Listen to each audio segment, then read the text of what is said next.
नहीं, अदलिया तो क्या, अदलिया को तो अभी, अदलिया का तो ये प्रॉब्लम चल रहा है, अदलिया तो अभी डायरेक्ट मिलिट्री एस्टेब्लिशमेंट से लड़ पड़ी है अगर देखा जाए तो। बार बार मैंने तो देखा है कि अदलिया वो काम कर बैठती है जो उसको करने ही नहीं चाहिए। ऐसी ऐसी छोटी छोटी चीजों में सो मोटो लेती रही है। किसी के पास एक वाइन की बोतल निकल आई तो उस पर उन्होंने सो मोटो ले लिया। अदलिया तो शुरू से इसी तरह काम कर रही है। मुझे तो नहीं लगता कि अदलिया ने कभी भी कोई ऐसे स्टेप लिए हो जिससे आम आदमी को फायदा पहुंचा हो, और अगर कुछ लिए भी है तो उसको इम्प्लीमेंट नहीं करवा पाते। यानी अदलिया भी आप देखें तो ज्यादातर वही जिसमें इनको एडवर्टाइजमेंट मिले उसी तरह के काम हो रहे हैं। अभी वो मिलिट्री एस्टेब्लिशमेंट से लड़ पड़ी है, लेकिन ये वक्त नहीं है पाकिस्तान में कि मिलिट्री एस्टेब्लिशमेंट से अदलिया को लड़ने का, ये वक्त नहीं है। ये तो ऐसे हालात हैं पाकिस्तान के कि अभी तो सबको मिलके चलना चाहिए।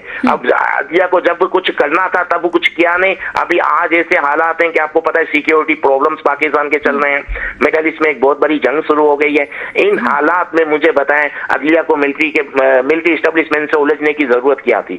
लेकिन मेरी समझ में नहीं आ रहा, इन दिनों में ये हालात ऐसे पैदा हो रहे हैं जो पाकिस्तान के लिए बहुत डेंजर है। तो अदलिया तो मुझे लगता है जब कोई जो काम करना चाहिए, मुझे नहीं लगता कि पाकिस्तान की हिस्ट्री में अभी तक अदलिया ने वो काम किया हो जो इनको करने चाहिए। लेकिन चीफ जस्टिस काजी फायज ईसा का तो बड़ा बयान सामने आया, उन्होंने कहा कि जो जज मदाखलत देखकर कुछ नहीं कर सकता उसे घर बैठ जाना चाहिए। मतलब आजाद अदलिया तो बहरहाल बात की जाती है ना। देखें, आजाद अदलिया तो होनी चाहिए, इससे कोई इनकार नहीं है, ये बात नहीं है। लेकिन मुझे बताएं जो 9 मई के जो वाकया हुआ है, अदलिया उनकी सहूलतकारी नहीं कर रही। 9 मई का वाकया तो बुलाने जैसा नहीं है ना। ये तो पाकिस्तान में ऐसे वाकया तो होने नहीं चाहिए ना।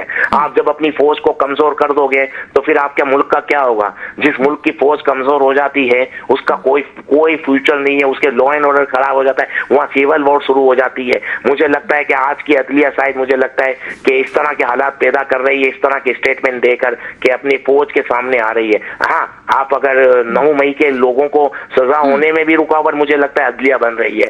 और इन हालात में जो हालात पाकिस्तान के चल रहे हैं, हर तरफ से पाकिस्तान को प्रॉब्लम है। और अगर हम अपनी जी, हमारी फौज और अफवाज जो है वो कई हजार जानों का कुर्बानी दे चुकी हैं और मुल्क के लिए एक शील्ड की हैसियत रखती हैं। बिल्कुल आपने ठीक कहा कि अभी जो DGISPR ने कहा कि जमहूरियत को खतरा नहीं, लेकिन जो गैर जमहूरी रवैये हैं वो हमारे लिए खतरा है, वो खतरा पैदा कर रहे हैं।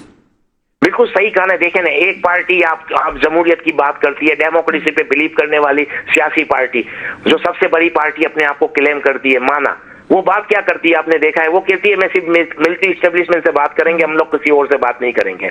तो कहाँ गई डेमोक्रेसी? यहाँ पर नोटिस क्यों नहीं लिया जा रहा? इनके खिलाफ सो मोटो लेके ऐसी बात एक सियासी पार्टी कैसे कर सकती है कि मैं एस्टेब्लिशमेंट से बात करूंगे, हम फौजियों एस्टेब्लिशमेंट से बात करेंगे? उसको तो ये बात कहनी चाहिए कि हम सियासी पार्टियों से बात करेंगे और किसी से नहीं करेंगे। जो बात इनको कहनी चाहिए वो आज DGISPR ने अनाउंस किया कि हम इनसे बात करना नहीं चाहते। वो बात तो उनको करनी चाहिए कि हम सियासी पार्टी से बात करेंगे। तो हर चीज में तो आप अपनी मिलिट्री एस्टेब्लिशमेंट को इन्वॉल्व कर रहे हैं, हर चीज। और जब मैंने तो यही देखा कि हर कोई इदारा मिल के, मुझे लगता है कि आप अपनी फौज को कमजोर करना चाह रहे हो, और लेकिन बदकिस्मती से अगर हम अपनी फौज को कमजोर करेंगे तो फिर पाकिस्तान का कोई फ्यूचर नहीं है, कोई सिक्योरिटी नहीं रहेगी। DGISPR ने बड़े वाज़ेह अल्फाज में कह दिया कि इंतशारी टोले से कोई बात नहीं होगी और 9 मई के जिम्मेदारान को सजा मिलनी ही चाहिए। ये उन्होंने आज प्रेस कॉन्फ्रेंस में बहुत वाज़ेह अल्फाज में कहा। देखें, ये कोई खबर नहीं है, वो लोग पहले काफी बार कह चुके हैं, लेकिन वो उस साइड से यही बात हो रही है। मुझे बताएं, आपने 1 साल 2 साल में कभी सुना है किसी से मिलिट्री एस्टेब्लिशमेंट के हवाले से किसी की इनकी कोई जो स्पोक्स पर्सन है कि हम सियासी पार्टी से बात करना चाहते हैं या हम PTI से बात करना चाहते हैं? कभी भी आपने नहीं सुना। अगर आप सुन रहे हैं कि मिलिट्री एस्टेब्लिशमेंट से बात हो रही है या बात करनी है, वो आप PTI की तरफ से सुनेंगे। आपने कभी सुना है इनके मुंह से? हर चीज में वो इनको इन्वॉल्व कर रहे हैं। एक तरफ मुझे बताएं, एक तरफ तो आप इनको इन्वॉल्व कर रहे हैं कि आके हमसे बात करें, दूसरी तरफ आप कहते हैं जो इलेक्शन में धांधली है वो इन लोगों ने कराई है, जो गवर्नमेंट बैठी हुई है इनके सपोर्ट पे बैठी हुई है, और जिनके सपोर्ट पे आप कह रहे हैं गवर्नमेंट बैठी हुई है और दूसरी तरफ आप कहते हैं उनसे ही बात करनी है। तो ये क्या डबल स्टैंडर्ड नहीं है? आप बोलें जो